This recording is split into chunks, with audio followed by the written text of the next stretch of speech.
And one of the most high-profile displays of anti-Semitism of late has been on American university campuses, where anti-Israel protests have often slipped into open support for terrorism and for calls to murder Jews. Benjamin Anthony from the MirYam Institute is still with me.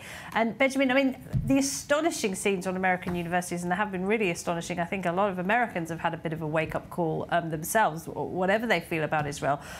But many are now following the money. How did the students get to learn this? How did professors get to teach this blatant anti-Israel, but more than that, anti-Western ideology? Yeah, I'm really sorry to say this, but I told you so. I've been lecturing on university campuses since 2007 in the United States of America. Now, let me give some context. When I was 14, my brother was beaten almost to death. He had to have 3 liver transplants because he's a Jew in the city of Manchester. When I went to university, I became a student campaigner during the events of the Second Intifada, and then my parents moved to Israel as Jeremy Corbyn was making a run to become Prime Minister of the UK. So there you have physical anti-Semitism, campus anti-Semitism, political anti-Semitism. I saw the seeds of all of those taking root in the United States of America. And I warned the members of American Jewry that that which we saw in Britain is now going to be transposed onto the American academic scene, and that academic scene bleeds into the political echelons in the United States. People didn't really want to believe it. Only very, very few were able to understand that.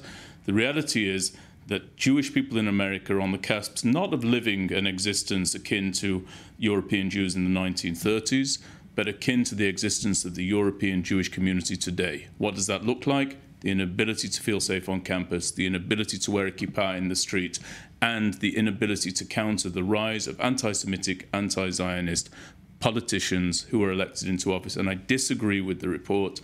There is a very strong strain coming from the left of the political aisle. There is some challenge on the right in the United States. There's no question about that. We all remember those scenes. But the bulk of this is coming from the left in politics, the left in academia. And in fact, now we're seeing that it's actually there even in the high schools. And Qatar has been very defensive and said that, you know, we're not funding these programs. This isn't us. This isn't anything to do with us. But when you look at the foreign funding, they are the #1 donor to a lot of these schools. Yeah, of course they are. And that's what happens when you run your education system like it's a business rather than a non-for-profit or rather than a conscientious endeavor.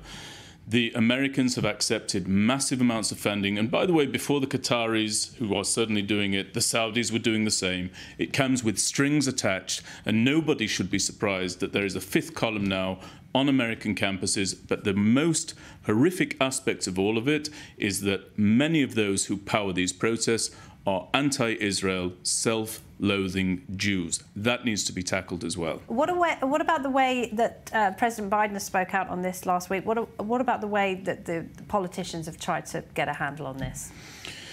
I appreciate when President Biden says that there's no place for this on the university campuses, but that's mere rhetoric. It's not a serious policy. What people need to understand is that these anti-Israel protests on the campuses, they're also anti-American protests as well. In our organization, as an example, we work with the military academies, because the military academies in the US have 3 pillars that we find very, very positive. They're not allowed to protest in support of a terror organization, otherwise they'll be expelled. Who would have thought that a standard such as that was required? But it is. They're not allowed to protest in opposition to an ally of the United States. But more importantly, Laura, they are not allowed to accept a penny of foreign funding.